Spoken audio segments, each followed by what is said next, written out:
Good evening. This is Wade the More Guy. Welcome to the Elevate Podcast.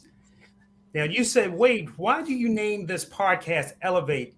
Because let me tell you, most people are saying pivot, but there are some things that can't be taken care of in a pivot. You see, a pivot is just a small turn, but when we talk about elevating, you have to be willing to elevate your thinking, elevate your actions, and elevate who you are to another level in order to deal with this new norm. So, again, welcome to Elevate. I'm your host this evening, Wade Randolph, the More Guy, professional speaker, trainer, and author. This evening, I've got some special guests that Les Brown calls these two gentlemen some of the best trainers and coaches that he's ever seen. These gentlemen have a system that I want to introduce you to that if you've ever had a challenge communicating, if you ever wonder how to get on stage, if you ever wonder what is it that will help you to give your message a lot better, a lot deeper, and connect at a different level, then this is a show that I want you to tune into. So I want to take a moment. I want you to grab, if we can do old school here, I want you to grab your pencil, paper, and if you're new school, just grab your pad because this is a show that we're going to talk about how to create a mic dropping moment. Please help me welcome my friends, some of the best trainers that Mr. Les Brown has ever met, Mr. Dan Smith and Dwight Pleasure. Gentlemen, good evening. Good evening, Wade. How are you? How you doing, my brother? I'm doing we're excellent. great, man. Being with you is the best, man. It's good times. Well, they say any day above ground's a good day. So I'm old school, but we're going to keep it at that. So I want to jump right into this interview, D&D Training and Coaching Solutions. Why don't you take a moment and give our audience your backstory? Where did you start from, and why did you come up with D&D Training Solutions? All right, go ahead, Dan, since he called your name first. All right. Well, as you know, Wade, we both studied, all three of us studied with Les Brown, and we were doing what most people were with Les, putting together our story, trying to get that perfect speech that was going to win everybody over and make us $1 million or whatever it was going to make us. And we bumped along with that. And Dwight and I started to separately believe there was something more. We went to London. We all went to London, and we were riding on the bus, and Dwight was in the back and I was in the front. And he came up to me and he said, it's about time we take this serious and do something with this.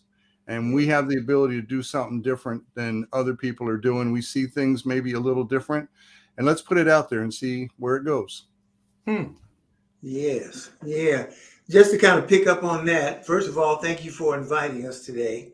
One of the things that Les Brown doing trainings, and of course, Wade, because you were there from the very beginning, one of the things he would always say is that he would be able to pour some things into us that we would pick up from him. And then he would say things like, and then you add that to whatever you bring and then take it to the moon. Okay. So he was really talking about the synergistic effect of him as a trainer and the powerful things that we learned under him. And then, of course, some things that we bring to the party. And then, so when Dan and I begin to collaborate and put our forces together, I think that added even more emphasis and impact that we would be able to make because of, and here's the D word, because of the diversity in the way both of us look at this thing called story. And so for the past about 12 years, we began with some power story workshops, and we just kind of elevated and moved beyond that to where we are now, where we're emphasis on three-dimensional storytelling, and with our coaching program and some things that we're doing in order to pour what we have had poured into us. And now at our age, we're at the outpouring age, okay? If we're going to live full and die empty, we got to start doing a whole lot of pouring in these next years that we have left on the planet. So let me ask you bring up a good point. Why is story so important? Why is a story so important? A story is so important because every single day, 24/7, there's a story going on in our own mind. And we might call it a dream, we may call it thoughts, we may call it, but it's really basically a story. And that story influences everything we do, especially when we make decisions. And to the extent that that story is a repeat, so are our behaviors. And when we get a chance to go back and look at that story and reframe that story and maybe add some new insight that we learned after the story actually happened, but can apply it backwards, we look at things a little different, and it frees us up. It allows us to see those things differently, to accept ourselves, to accept mistakes we made, to live past them, beyond them, and in fact incorporate them into being successful, because we know what it felt like to make mistakes. And they're not always mistakes. Stories are not always mistakes. There's some really good stories too. But a lot of us, like I said, the story is there and we don't even realize it. Sometimes you go to do something, you just hesitate. Why did you hesitate? I don't know. Something came up. Well, The old story came up. Wow. Right. So let me ask you, and this is very important. I can't wait to get into the three-dimensional part of your conversation, but are you saying sometimes a story may free you or inhibit you? It can do both. The same story can be inhibiting you for many years because at the moment it happened or the way it happened, you didn't either have the time, you didn't have the experience, you didn't have the knowledge to really look at it objectively. And so you have got this emotion that's attached to that, which is controlling your behavior. And sometimes going back and looking at that, and it frees you. It allows you to go there, we all have stuff. Okay. Like, we have stuff in our houses that's in a closet somewhere that we don't use it, but it's there and it takes up that space and makes that space unavailable to us. And every once in a while, we have a garage sale and sell it for 10% of what we paid for it and talk about how much money we made. But we really are just trying to clear that space. Yeah. And that's what going back and look at stories can do for you. It can clear that space and allow you to even take a negative story and turn it into a very motivating, positive story in your life to propel you forward. Yeah. We've always said that you live your life based upon the stories that you tell. Yeah. But the interesting part is also the story that you tell yourself. Yeah. So Dwight, you seem like you want to add something to that conversation. Please jump in. Yeah, I'm chomping at the bits here, Dan. He leaves a few crumbs on the table for me now and then. I can lap up and get a little word in edgewise. No, I'm just kidding. But I totally agree, Dan, and that's why Dan and I work so good together, is because he will come up with a vantage point about the same question or topic that again, when we combine that, it makes a big difference. But as far as the power of story and its ability to free a person, I mean, I learned that firsthand as a result of not only working with Les Brown, but before I connected with him, I was in churches and prisons and community centers, sharing my story. Now, it's a story that really was a source of shame for me at one time, coming out of an addictive background and going through a lot of trials and tribulations and doing a lot of things that I'm not proud of now. And it was a source of shame. But here's what I found out. As I was able to stand up and share my story or talk one-on-one with someone, I began to discover, and that's a key word with us in what we do as coaches, is I began to discover that I became more and more liberated or free or light relative to the weight I was carrying down on the inside. So as I began to just kind of take the layers of what I had been through and share them in my story on stages with Les Brown or in a church or wherever I was at, I noticed the liberating factor of it all. And then I got feedback from people who said, man, I wish I could share some of the things that I've been through like that. And how do you do that?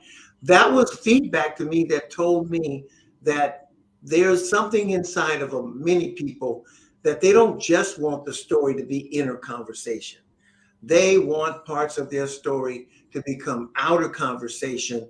And in bringing that thing into the light and out and off of them, now their story not only can help them in their healing towards freedom and liberation, but it can now be an ingredient in this thing that we spend a lot of time talking about, which is transformation. Yeah. Well, you said a magic word, because right now, because of the pandemic, a lot of people that I come in contact with feel like that they have lost something. So when you say transformation, if you gentlemen would talk about that a little bit more, because in training and coaching, transformation is a big term. So talk about transformation a little bit more and how you gentlemen help someone transform their abilities. I'll put it simple. Not everyone that we coach is going to go onto a stage and speak. Sometimes all they're going to do is change the speech that's within inside of themselves. And the transformation happens when they're burdened by the weight of a story that's playing in their mind. And then they go back and they re-examine it and they reframe it. And it's no longer a weight. They take it off their shoulders. And beyond that, they turn it into a platform that they can stand on and rise from. So it goes from being something that weakens them from trying to carry it to something that elevates them. And it's the same story. The story didn't change. How they see the story and how they see themselves inside the story has changed. Exactly. Wow. Exactly. And the other piece to that is that in terms of the many people that we've worked with over the years in our coaching sessions, or if they go through our, story flow model coaching experience, we can clearly, the contrast is unbelievable with those that we work with. If we could just kind of get a snapshot of day one when they come in and we're asking them, who are you? What do you have? Why should anybody care? And then getting to the point of where they are actually presenting a story that they have crafted over the time of their training, and to hear them, and even the voice resonation changes, and the freedom that we're able to see in that short period of time, knowing that our experience is really the beginning of a process that is a cycle, a lifetime journey that they have as their story continues to reveal more and more, and as their freedom in telling their story and helping others to get free in the process of telling their story. That is really the mark of what we really get excited about. People that embrace the process and stay in the process. So let me ask you, let me put either of you on the spot, knowing you, but you can deal with it. There are three questions that you just asked that's so important that I don't see a lot of people adventure down. Number one, who are you? Why is that question? So let me give you the three and we'll go back through each one of them. Who are you? What do you have? And why should I care? Why are those questions so important? Who are you, as opposed to who do you want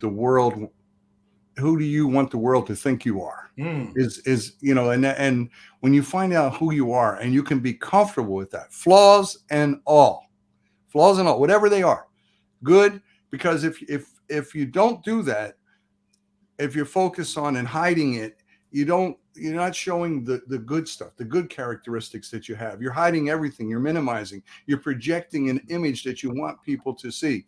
There's a lot of stress involved with that. There's a lot of discomfort, and there's a limit in how far you can grow when you're living that way. And to get that freedom to just say, I am. This is who I am, and I'm going to put it all on the line. It starts by, sometimes we have told ourselves a variation of our story for so long that we're not even sure who we are anymore. And we start to believe maybe others, we believe society, we compare ourselves to whatever it may be. And we finally get to know ourselves and we realize that we, however we are enough. Well, wait a minute. Let me challenge you on that. Mm-hmm. Because there are a lot of people that are speakers and they are saying you got to become this, you got to become that. And you just said it's okay to have those flaws and tell people that you're flawed. Come on. Is that what you're saying?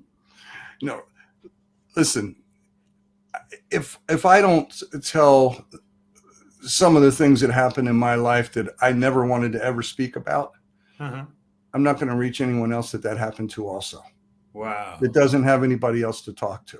Wow. So when I get to know who I am and I accept who I am, I gain the courage to put myself out there. Man, if you're listening to Dan Smith right now, you got to write that down. You got to be willing to have courage to stand up and say, this is who I am. Wow. So Dwight, I see you biting at this. What do you have to add to this conversation? Well, I mean, you put the question out there, the who are you question. And again, I have to go back to personal experience, because when we heard Mike Williams and Les Brown pose that question to us, to be totally honest with you, I was like some of the others in the room when that question was asked, had that deer in the headlights look.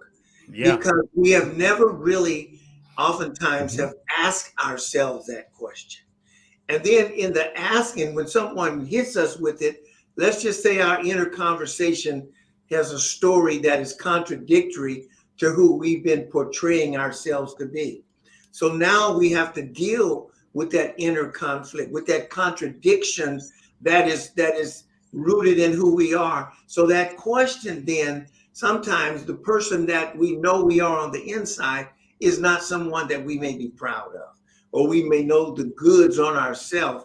So when that question is brought, it's like a light being shined on a part of us that is not in need of, being hidden. It's in need of being healed. And in that healing process, then the person gets to that place that we talk about, Wade, is that place of congruency, to where as they're sharing their story to the masses, there is less, because we're always in process. There's less of a contradiction on the inside. And here's what I know is that when there is no contradiction on the inside, we come across with clarity, much more clarity. And people can look at us and they can see the congruency, because here's what we know, that when someone is not congruent with their story, it comes across to the audience just as obvious. And they sit there, look at you and smile politely, but they say in their own mind, this guy don't even believe what he's telling us, is the truth. And so that's the journey of a speaker. And matter of fact, that's the responsibility of a speaker, to get to the place of knowing who they are, and then listen to this, and their story, and then get into the place to where they're ready to own that. Matter of fact, those three questions, Wade, is what we deal with before we even go into teaching them anything about their story.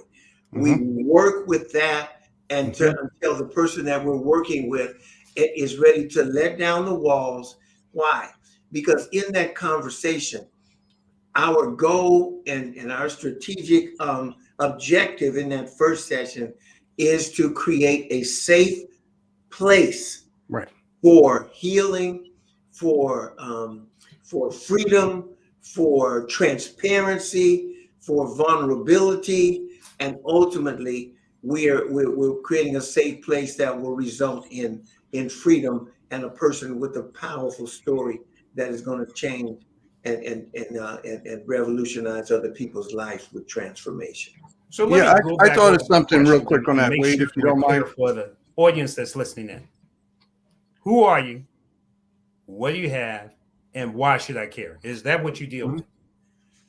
Yes. So if you would, let me just give the audience a insight of what you do in your sessions. Walk me through a quick journey of when I first come in and what happens in a few sessions that makes you gentlemen unique than other coaches and trainers that they might be in front of. Thank you for asking that question.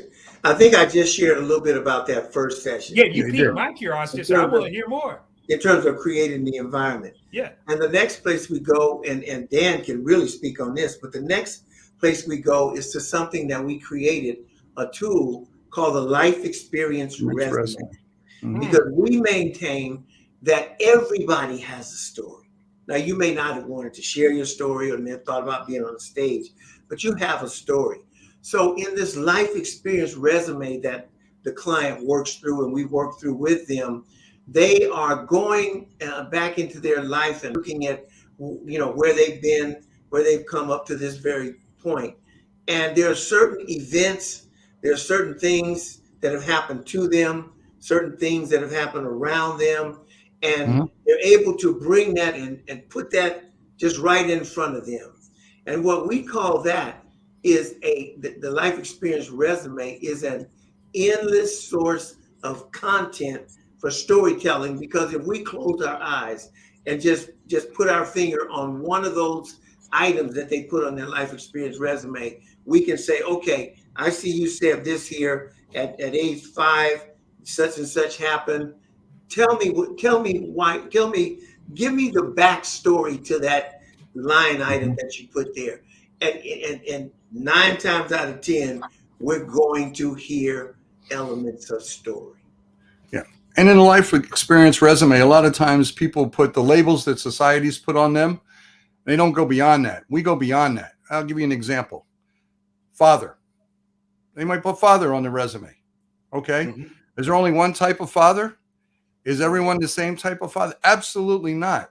So we are not just what has happened to our lives in our lives. We are how we responded to that, how we rose to the challenge, how we applied that in our lives. There's all kinds of different fathers. Some of them, they were only involved for a very short period of time, maybe never even met the child. They can still wear that label, but not the same way that other people can wear that label. Not looked up to and looked at the same way, not known by their children. So there's everything in life that you've done, you have done your own unique way. It has impacted you. You have responded to that, sometimes very positively, sometimes negatively, sometimes neutrally, sometimes with avoidance. But all of that stuff is part of who you are today. That's right. So, Dan, in what you're saying, because a lot of people look at their experiences in one dimensional. Mm-hmm. I'm a father. I am a husband based upon this is who I've been. But are you saying when you go into these areas, you have them to look at in multiple dimensionals? Yes. I'll give you an example. Me, I'm the oldest. Oh, that might be children dangerous, but okay. in my family. My father was a workaholic alcoholic. I was a father before I ever had a child. I had brother and sisters. So I had to assume the role. I learned a lot from that, good and bad. I had some very positive things. I had some bitter things. I had a little bit of resentment. But when I got to go back and really explore it and see what the net outcome was in my life and who it made me today, I wouldn't change 1 second of it. It was absolutely perfect. Right. Yeah. Wow. So I hear in that piece that even by looking at different dimensions of who you are, it also made you resilient and congruent with the story that you tell yourself. Is there a fair assumption? That's a fair assumption. It also gave me diversity in the stories that I tell about myself.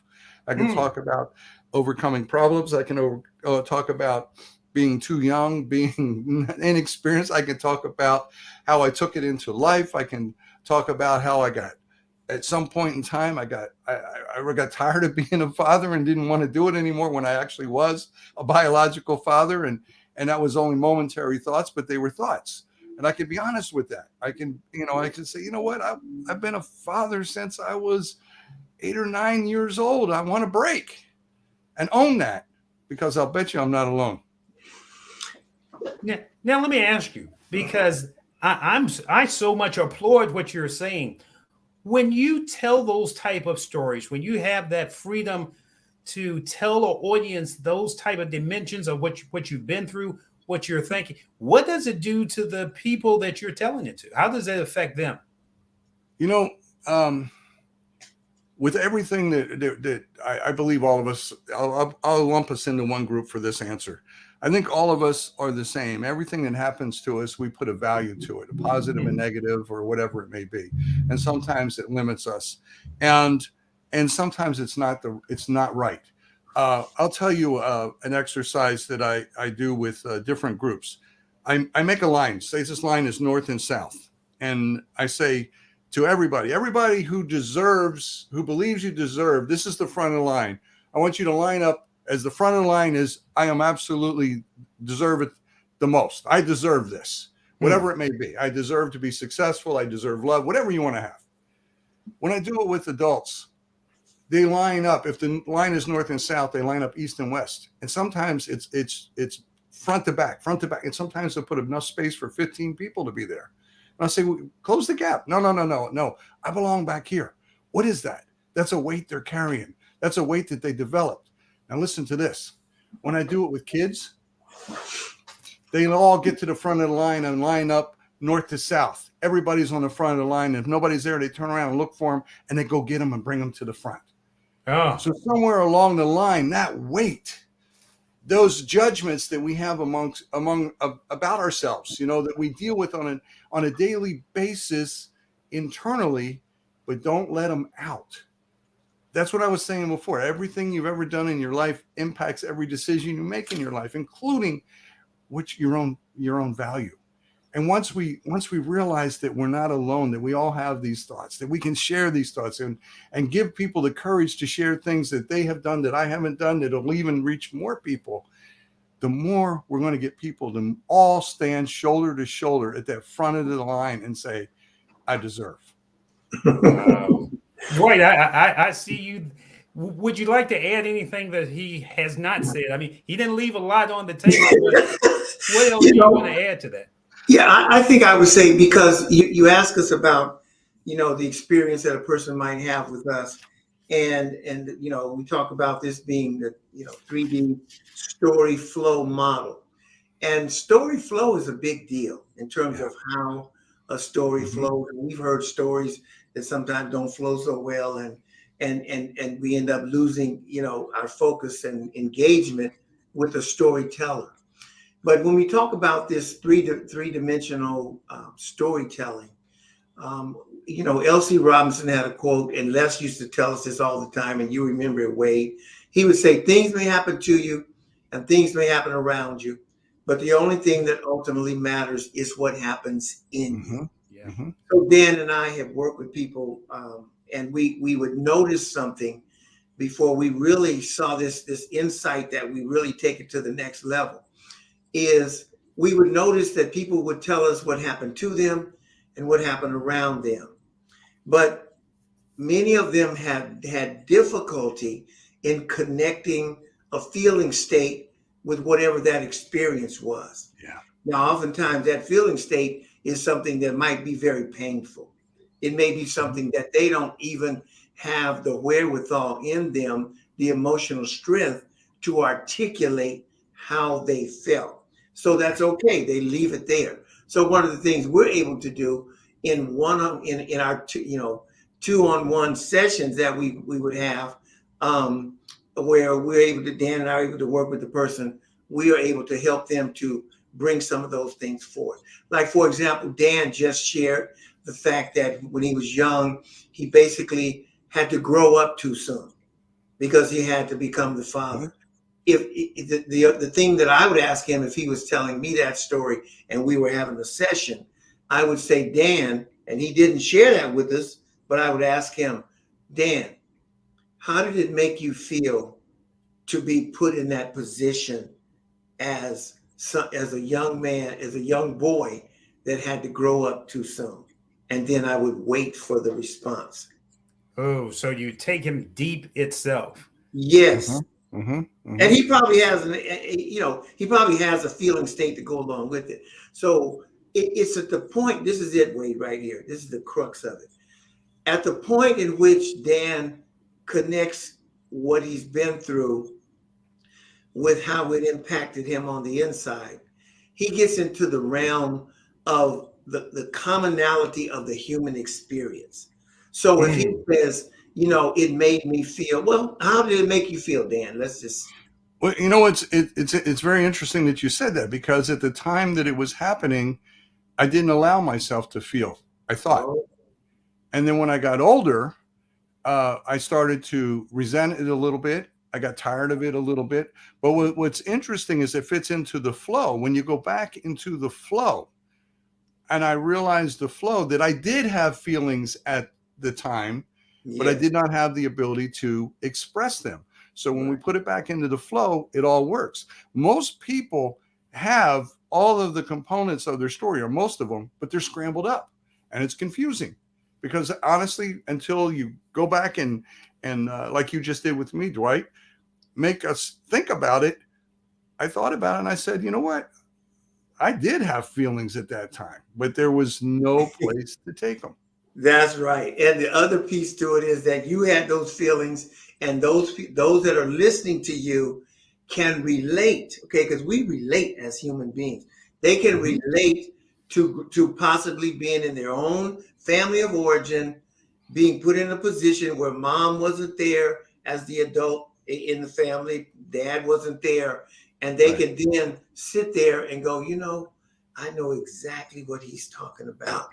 And then sometimes if it takes a person to a level of emotion, you may even see a tear trickle down based upon the grief because of the loss of the childhood that the child that they weren't able to be because they had to put on these, you know, big mama, big daddy pants. So, ladies and gentlemen, we're here talking with Dwight Pleasure and Dan Smith of D&D Training and Coaching Solutions. We're going to take a quick break. I want you to grab your other piece of paper, grab your pad, because we've got a lot to share with you. But we're talking about how to get into your story flow, tell your own story, so you'll be able to create a mic dropping moment. Stay with us. We're going to be right back in 1 minute after this quick commercial.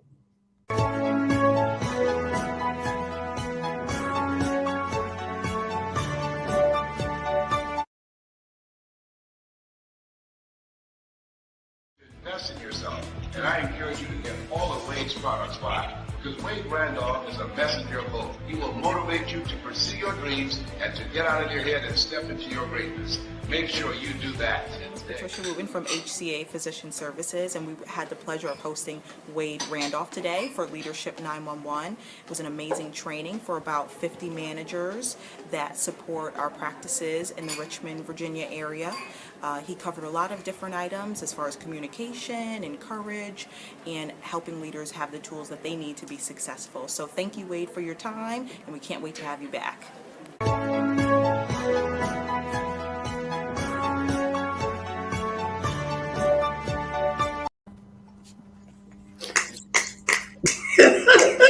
And guys, you know something, sometimes you've just got to show what your skill is, because we've learned from the best and we've got to give our best. That's So, right. ladies and gentlemen, we're back with Dan Smith and Dwight Pleasure of D&D Training Solution. We're talking about how to be a speaker that creates a mic dropping moment, but also from what we've covered so far, it takes some work. So I got to ask you, I see people and they'll see me take the stage or see you gentlemen take the stage and they say, well, gosh, you learned that overnight. You learned that so quick. I want to speak like you.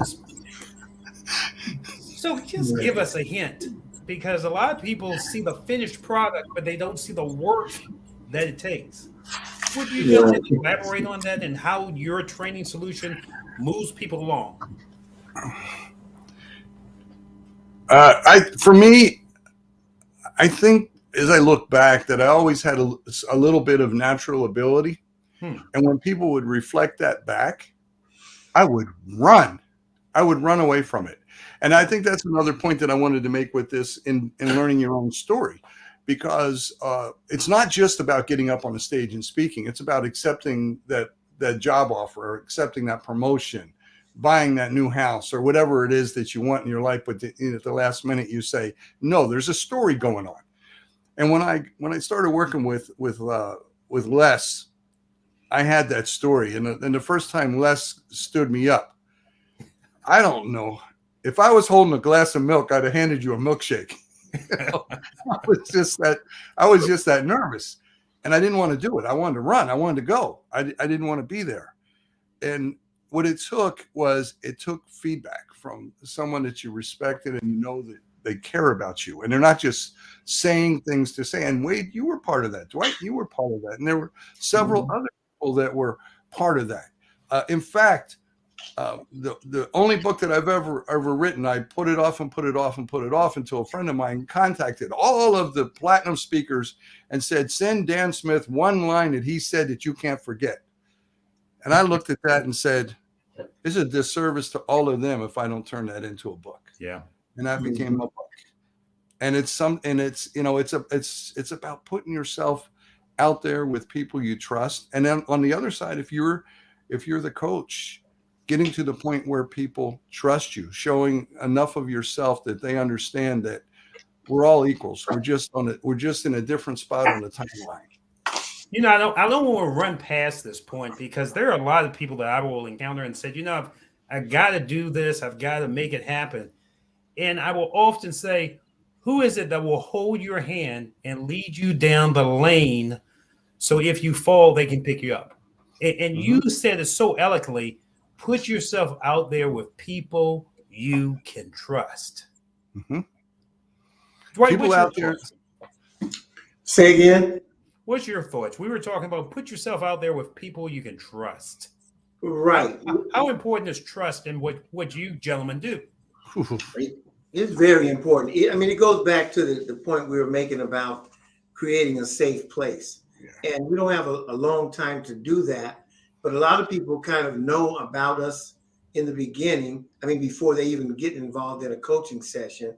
So when we begin to talk about those things that gender towards causing them to feel like they're in a safe environment, then it's not as much of a heavy lift. And so then once we do that, we kind of really encourage them. I mean, it's like, here's what we always say, that even if a person doesn't plan on telling their story on the stages of the world, that knowing your story on a deeper level and having looked at parts of your story and events and circumstances that have taken place in your story is still going to be helpful in just you feeling more comfortable in your own skin with your story. Because what people find out is that as they go back and look at some difficult parts of their story, they find out that they had a fear about dealing with or owning some of that really was not based upon on a reality, because they're finding that once they do deal with an issue, because what we do is one of the things, the important parts of story that we share is understanding and identifying key defining moments in a person's life. Yeah. And we call them frozen moments or defining moments. Those are like Denzel Washington said, in life, there's the moment, and then there's after the moment in which nothing is ever the same again. So we go back and find those. And when we do, we're able to break that defining moment into three pieces. First of all, what led up to that defining moment? Give us some background. Well, that's part of the story. Then we freeze the frame on the moment and deal with whatever that situation was that caused things after that moment to never be the same again. So the audience is looking and listening and hearing and understanding that things were one way up to a certain point, an event, a circumstance happened in their life. And as they look back on that, they can really own and say to themselves, you know, after that happened, I was never the same, or I could never do this, or I could never, face whatever it was. And those are things that the audience looks and listens to, and they're able to look at that and go, wow, look at the contrast of what happened there. Sometimes it's a positive thing on the other side, and sometimes it's a negative thing on the other side.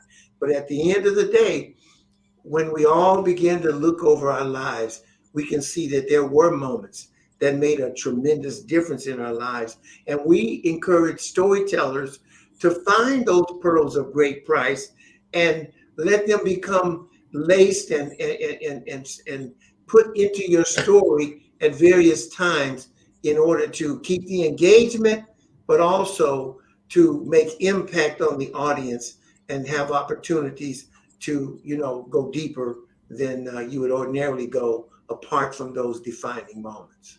It's interesting. A few years ago, I did some work for a department in the state of Virginia, and when I went in, the CEO said, "Well, the problem is with my staff." I went and talked to the staff. They said the problem is with him. So realistically, there was no communication between them. So we took a risk, and with all his 50 people sitting around in a circle, I said, "Would you describe to them who you are and why you push so hard?" And that moment when he said, "I just want the best for them because my mom always told me, always give your best and always give it to someone else that you're servicing." Based upon what you're saying, he was able to define who he was, but that little change helped that department to come together and made a great difference. So what are you saying, that you've got to be willing to share the change that you go through, be it good or bad, that also is appropriate to share with the people that's listening? Wade, you said something very profound. Don't attack the issue, extract the issue. And that's what you did. You extracted the issue. Let me write that down. I can see the steam already coming off I like that. So if you'll say that one more time. Don't attack the issue, extract the issue. You gave them the opportunity to bring it forward. That's vital. When Dwight was talking about defining moments, the result of a defining moment isn't always immediate. Sometimes it's delayed. And people are thinking, why did this change now? Why? And as we allow that to extract and listen to them, which I know without even asking you listen to the answers. Because if you're going to go deep with somebody and coach them, you better be listening. As soon as they realize you're not, they're done. They're out of here. Yeah. And they go back, and then all of a sudden, and I love it when they get this aha. Oh, that's now I get it. Now I understand a little bit of it. And so it is important. It's important to have patience. It's important to listen. It's important because this is what I firmly believe. People want to tell their story. They don't know how yet. Let me ask you an important question, because I run into a lot of people that they say they're communicating, and I always say, listen at a deep level. Stop talking and listen at a deep level. How important is listening to what people are saying that makes a difference in what you gentlemen are doing? Right. That's the beauty of the two of us, because Dwight will often catch something that I missed while I'm talking to somebody and he's listening, and vice versa. And that's one of the reasons that we work together, because we don't want to get caught up in anticipation of the answer, clarification of the answer, and miss the answer. It would just come. Sometimes it comes out very quietly and very subtle. It's absolutely critical, because when someone tells you something that's been an impact on their life for a long time that they want to deal with, that's not an easy thing to do. If it was easy, they just go find somebody, sit down, and say, let's go get a cup of coffee. I want to tell you something. It doesn't work that way. It doesn't work that way. You have to build trust first. So, gentlemen, I'm gonna take a break for a moment. We're at a good point, but I can also see in the back end, I've got to take care of something to make sure the stream stays up. So if you bear with me, ladies and gentlemen, we're talking with Dan Smith and Dwight Pleasure, D&D Training Solutions. I hope you're getting value from this, because we're going to come back. And at this point, the next segment, this is something you don't want to miss. So we'll be right back after this quick break.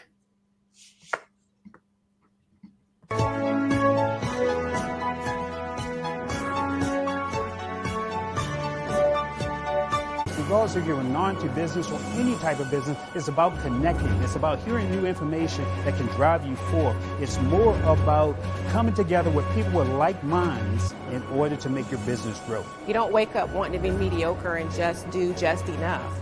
You want to excel. You want to be a master in your craft. You want to take it to the next level. So it's not going to happen by accident. So you have to be mindful and think of what can I do today to help take me to the next level. The truth is, your life will only change when you get new information. Your life will only change when you move forward with another level of thinking. Encourage anyone to go see Wade Randolph. Not only is he entertaining, he is also someone that is going to make you think. He asks you questions to make you reach and grow. And every time I've seen Wade, he's made me think, he made me write things down, and made me reflect. And I always grow whenever I hear him speak.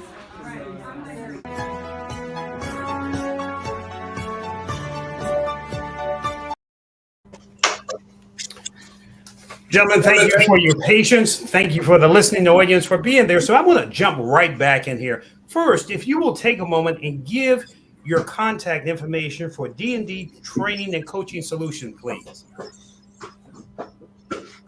Good, Wade. Okay. Go ahead, Dan. Okay, that's probably the hardest question I've asked them all night. So how do we contact you? It is a hard Or question. more interesting. I would just simply say anybody that's interested in more information about what we do, you can just inbox me on Facebook or inbox Dan Smith Yes. on Facebook, and then we promise you within 24 hours somebody will be back in touch. We'll get back to you. We can answer all your questions. Now, do you foresee? Let me put you on the spot, because now that we're hopefully, with a cross of my fingers, we're getting past this pandemic. Are you thinking about going back and having any live sessions or virtual sessions? Both. Yeah. And I would love to. We love being with people. Yeah. We love the synergy of a group of people and the stuff that just comes up, that it's not on the script, that just happens, and it gives us some time, and so I like what we do now. I really do. The one of the things about the way we do it now with our sessions, they're separated. We don't give it to you all at once. It's not 7 consecutive days. It's over a period of time, and that's because the nutrients are not in the eating, they're in the digestion. So it gives us a chance to go digest. It gives the person we're coaching a chance to digest. Having said that, when you're live, the synergy sort of compensates for that. And then both dynamics are really good. Plus, we get a chance to give people the stage. Yeah. Wow. Yeah. One of the things we're doing, level that is, however many people there are, and it's we don't force them to do it, of course, but we give them the chance. We give it to them in small groups, and then we do have a showcase night almost every single time we do something for those who are ready to do that. And Dwight, you were going to add to that, please. Yeah, you done that? You through, Dan? No. Did you get it all out? One more point, I'm sure, is in there. I'm just kidding. But listen, so one of the things that we're doing now is, in terms of our coaching experiences, for a while, for many years rather, we would go 7 weeks, and kind of any contact after that would be basically discretionary. Right. But what we've expanded our program to now is that after the person goes through the 7-week intensive, they then qualify, because you can't even be a part of our 3D alumni masterclass until after you have done your 7 weeks. But within the package that you get for the coaching experience, you're entitled to 12 months of a once a month meeting with Zoom with the rest of the 3D speakers, those that have gone through the experience, so you don't have to worry about anybody knowing the language or what we're talking about. And so that has been just a tremendous blessing for us. Yeah. to be able to not only do the 7 weeks, but then to have those sessions and watch the growth, watch the maturity that takes place in the speakers that are a part of the 3D Masterclass. Mm-hmm. So look, and you've piqued my curiosity itself. Give me just a little, what type of classes can I expect once I get involved with D&D training, solution, and coaching? Oh, you mean the 7 Yeah. 7 week? Okay, yeah. Yeah. One of the things we do is, and we talked about pretty much a couple of the components of it, but then there are a few more components which involve the real breakdown of the story. Wade and Dan, we're all familiar in Toastmasters with putting a speech together with the opening, body, and conclusion. But what we have done over the years is we've kind of turned that into a little more of a nuance. So when a person's working on their story, they'll begin with what we call the genesis of the story. And the word Genesis is not necessarily a Bible thing. It just simply means a place of beginning. And so we talk about the genesis of the story, and we say it's not just an opening, but a way of beginning with purpose, intention, and strategic messaging. So as we're working with our clients, we really have them to really be thinking on a deeper level about what their intention is as they open up the story with certain word pictures they want to paint, or information they want to share about how they want to start the story, because we let them know that it is at that point where engagement takes place with your audience. So when you're able to open up in a way in which they stop thinking about whatever's in their head, or looking or being preoccupied with something, and fix their eyes on the storyteller, if we're in a stage situation, the goal is to not only to get them engaged, but to keep them engaged. So we talk about that first place, which is the genesis of the story. And then we teach them about the genesis of the story to what we call the journey of the story. And that's where we really they really take their story to a whole nother level, to where they're able to talk about those defining moments, maybe 2 or 3 defining moments, depending on how much time they have.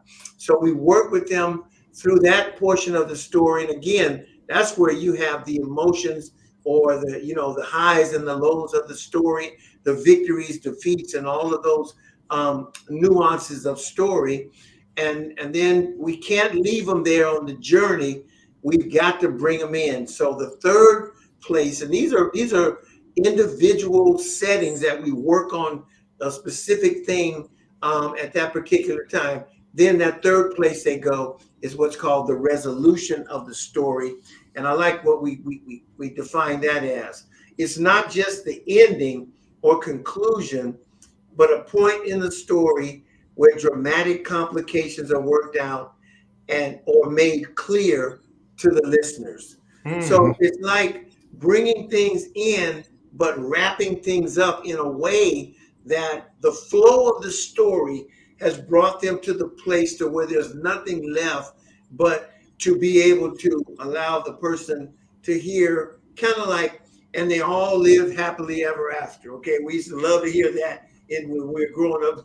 We want it to be a good ending. Well, it's not always a good ending, but the resolution of the story is designed for that. So when a person is telling the story from the beginning, there's a certain voice tone that's in the genesis of the story. There's a certain cadence they might have in the journey of the story. And then there is this soothing, this idea of waiting to exhale and coming in for that resolution of the story that leaves their audience understanding, what that journey was all about and what some of the takeaways were, so that the person leaves that experience, feeling good about themselves, but talking about the storyteller. Yeah. So say that again. That is so important. And I find that so many presenters run through that and don't understand that. So if you'll say that again, because that is so important in communication. Yeah, we want that. The idea of the resolution is as that the story tapers down and complications and things, you find out how certain things worked out. It allows that person who has experienced you, the powerful three-dimensional storyteller, it allows them to leave that experience feeling a little better about themselves and their own story, but Right. talking about and remembering who it was that gave them that experience. And that's what we call the three-dimensional story flow model. Wow. I think it's also important to point out that all of this evolves out of the life experience resume. And we get all sorts of different life experience resumes. We get some that are bullet points, and we have some that look like a couple of chapters out of a book. Right. And we really go into that. And as people are going through the genesis, the journey, and the resolution, we make sure that they keep it to them and that they stay in that person, that they don't allow it to drift out and become a generic anybody, that it's your story. And the reason for that is what Dwight said at the end. At the end, people walk out wondering, yeah, this is your story, Wade Randolph, but somehow I feel like it relates to me and I can learn something from this. There you go. Guys, you have been a wealth of knowledge and a breath of fresh air. Let me see, if you'll bear with me 1 minute. Let me see what comments we have here. All right. I see a comment here. Gentleman says, Dwight and Dan are amazing. Thanks for facilitating this interview because they've given me great information. Guys, that's what we're after. So we're at the top of the hour. Man, this time has flown by so quickly. But we're at the top of the hour, and I'm going to take a few minutes and give you gentlemen the mic. So, gentlemen, for the next minute, the mic is yours. Let me start, Dwight. I'll start. Yes, sir. You know, it's been an absolute pleasure to talk to you. Wade, it's always a pleasure to talk to you. We have an interwoven background, but we also have a shared purpose. And we can talk all we want to about putting stories together. We can do all of that stuff. But you know what? The three of us can tell every single detail of our life story. And it's going to help some people, but it's not going to help enough. What we hope for from tonight is that some people have listened to this and are sitting back wondering, is there something that I can use in my story to help other people, starting with me, to help me have the confidence I need when I'm about to finish something, so I don't abandon the project, that I don't, move away from it, that I don't abandon relationships, whatever it may be. Starting with me, can I help myself, get myself into a position where I can go out and help others? And I hope that comes from tonight. Yeah, absolutely. And I would echo what Dan is saying in terms of how grateful we are, Brother Wade, and fellow platinum speaker Wade Randolph. And I mean, we have countless experiences and stories that we've seen, and our journey and the metamorphosis of where we are today. And I'm just excited about the fact that, our brother decided to have a couple of his brothers come on over, and it feels good. Let me just say this, Wade, this feels like a safe place. And so in that feeling and that freedom that we have, it allowed us to really share and to go to places that we may not have gone had we been in a situation where we didn't feel this kind of welcome atmosphere. And so our hope is that, and desire is that what you're doing here, Wade, and as you're bringing various ones in from week to week, I mean, there is no robbery here. You're giving, and nobody's taking up in here.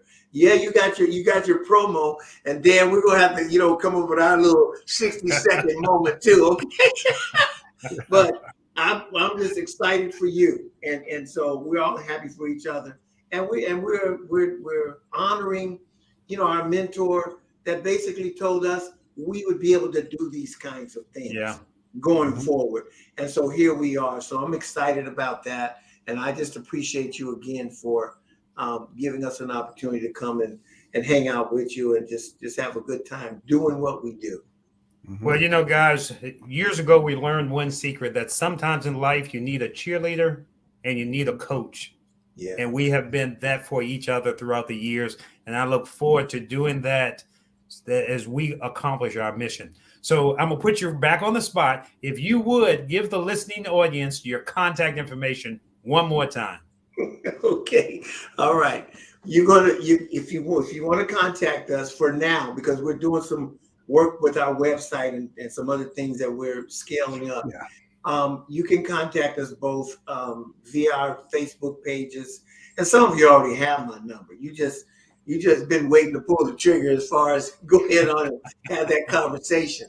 We offer free consultation for anyone that wants to discuss the possibility of us working with you. No, it will be no charge. Both Dan and I will be on that in that conversation, and just examining whether we're a good fit for you or whether you're ready for us. Okay. And it doesn't take a whole lot to get ready for us. All right. But so just contact us and we'll get right back to you and see if we can put something together.